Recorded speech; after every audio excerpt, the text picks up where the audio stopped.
La Conférence ménonite mondiale est une organisation composée de membres où les décisions stratégiques sont prises par les représentants des églises membres.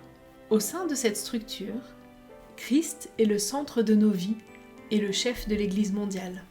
Christ est le chef de la communion mondiale des églises, dont nous, membres de la CMM, faisons partie. Chaque église membre de la CMM a des délégués au Conseil général, le principal organe de décision stratégique relative à notre communion mondiale. Ils et elles décident, entre autres, de l'adoption des convictions communes et des déclarations sur la façon de vivre la foi anabaptiste.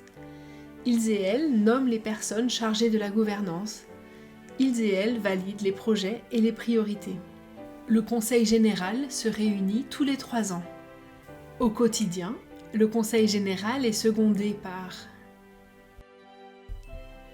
les 4 commissions, foi et vie, diacre, mission et paix.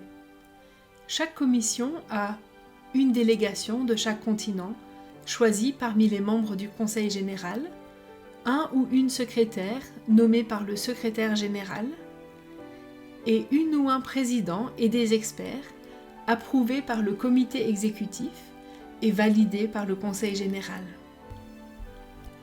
Par les caucus régionaux, des sous-groupes de membres du Conseil général qui se réunissent pendant les réunions du Conseil général tous les 3 ans pour partager et traiter des questions ecclésiales concernant leurs continents respectifs.